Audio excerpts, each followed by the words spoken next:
Actually आम मामू घर को बुलिया आसीलु तो ये त्रिवेणी यात्रा विषय शुणी बहुत बड़ मेला हुए और बहुत किसी एंजॉयमेंट हुए और सेटा आज आम फर्स्ट टाइम देखी आसीचु। मेला तो बहुत बड़टा आज सरुची 5 दिन है होची मेलाटा ये नाच गीत भी होची घर जिनस सब किणवा को मिले खाइबा पीवा भी बहुत जिनस अच्छी दोली भी बहुत सारा एंजॉयमेंट छुआ मैंने कर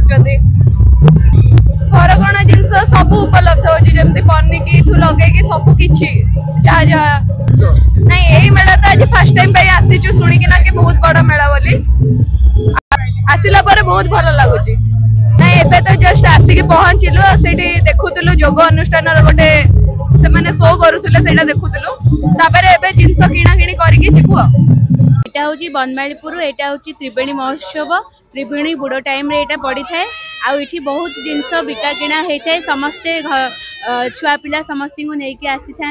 ये बहुत खुशी लगे समस्ते आसिक नाच गीत सब होता है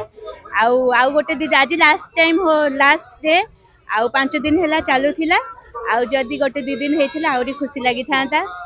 सब ये तो आगुरी तो सब माने झील मैंने बाहागर हेले ही सब नहीं जाऊे घर कण ना गडरेज ठारू खट ठार लगे सब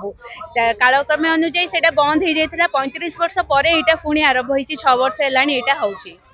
चकी शिल ठारू लगे कि घर करना जिनस सब मिलूँ भल प्रोग्राम हो सांस्कृतिक कार्यक्रम ठारू लगे सब हो मो शाशु ये मो बड़ नणद मो झी सब आसीचु आज आम सेकेंड टाइम आसचु आम नणद आसचु त्रिवेणी महोत्सव जो आरंभ है 3 दिन होता 4 दिन है तार जनसमागम को आखि रखी ए वर्ष आमर सभापति कमल कुमार पात्र डिसीजन नेले जे एथर 5 राति एवं 5 दिन करवा प्रोग्राम को किंतु 5 दिन तथापि लोक संतुष्ट नुहति लोक आप जनसमागम देखुं कोपरी ए अंचल जो त्रिवेणी महोत्सव त्रिवेणी बुड़ी जाइए आज से पुणी से पुनर्जीवित होगा जाऊँगी आज समस्ते उत्साह मुखर होती त्रिवेणी यात्रा पे आमर दुकान देखुवे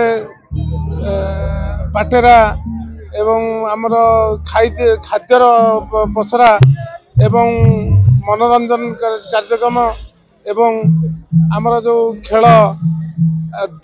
रामदोली संपूर्ण एवं जाम भीतर रोचे लोक एत जनसमागम होती रास्तार भी चलिक आसा लोक के संभव होना आज आम जिनसा केवे अनुमान करूँ आज त्रिवेणी यात्रा पुणी से पुराना ये को फेरीज आते जन आगे जहाँ नौला 7 गुण जनसमागम